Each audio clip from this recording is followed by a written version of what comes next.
One of the big reasons supporters give for an auto industry bailout is jobs, and so many of them.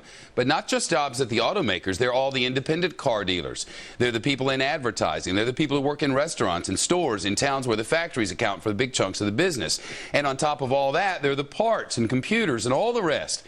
One study found that a complete collapse of all three automakers would result in 3 million jobs lost just in the next year. But we're not talking about the complete collapse of all three. That's not what we're talking about. The truth might not even be that simple, and the numbers may not be that bad. Let's get context and perspective on all of this as we bring in Jim Lacamp, our friend from RBC Wealth Management. Jim, good to see you. Good to see you, Shep. What do they want exactly? Well, what they want is two things. They want the loans, and they want the loans without the qualifications of improving and upgrading their fleet line. But what they also want is to buy time. They want to buy time for the global economy to heal so that they can continue to work through their reorganization plan.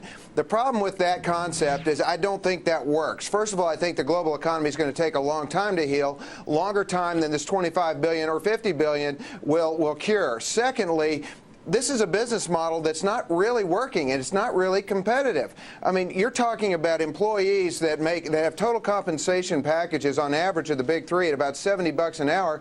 That compares to U.S. employees of Honda, Toyota, and Nissan at around $50 an hour. So you're looking at a big difference in compensation packages for people to do the same job.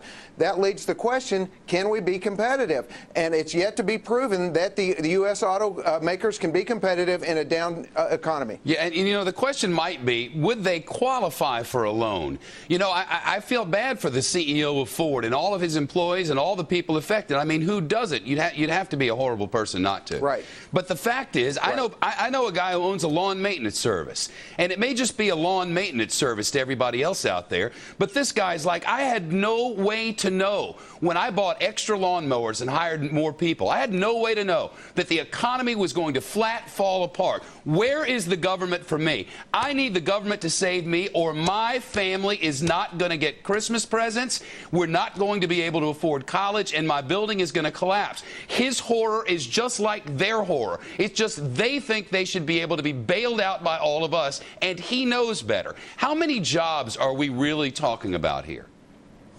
You bring up a couple of very good points. First of all, the auto industry and the airline industry have always been boom-bust industries. In good times, they do very, very well. In bad times, they do very, very poorly. But they always seem to plan for it very poorly. It's almost if they're always planning for good economies, yet economies always slow down. Now you're talking about industries that, are they really making sense over the long run? Now you're talking about 355,000 employees directly in the auto industry, in answer to your question.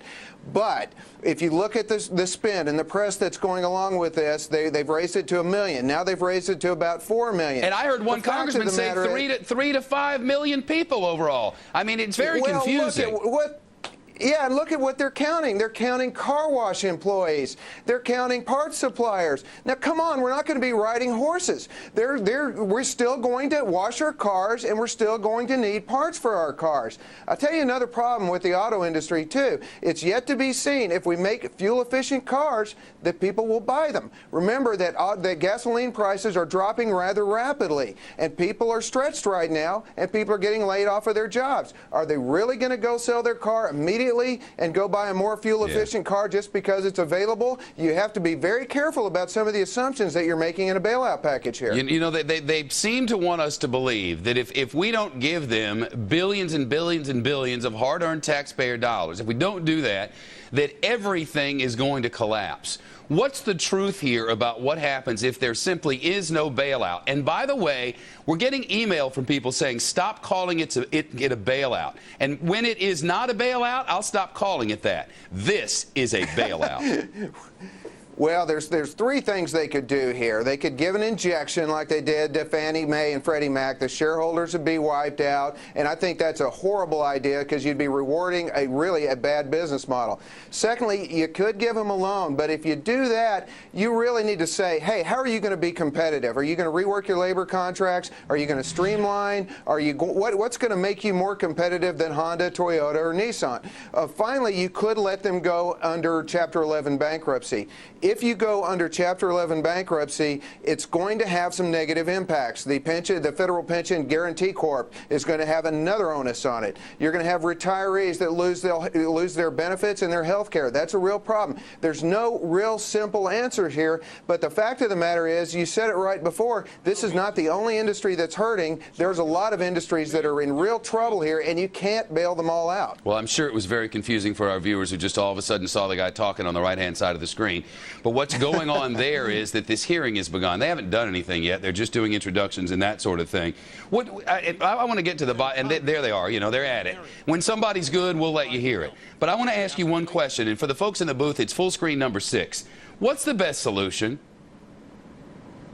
You know, I'd like to say that I'm the expert and I know the best solution here. And the fact of the matter is, we're in a global financial crisis that we have not seen since the Great Depression. And it's bigger now than then in many respects, because it's affecting many areas around the globe. GM did a lot of good things. They restructured. They started selling some cars in Latin America and selling some cars in Europe. But the problem is, Europe is having its own recession right now. And so there's no good answers. The fact of the matter is, though, that Continental went bankrupt and they're still operating. A lot of our airlines went bankrupt and they're still operating. The bankruptcy system does allow for companies to keep going, and I think the notion that people will quit buying cars because they're in bankruptcy is a big leap here. So it may be that they either need to do a loan with strings attached to it, with a restructuring plan attached to it, or let them go bankrupt. Jim Lacamp from RBC Wealth Management. Jim, thank you.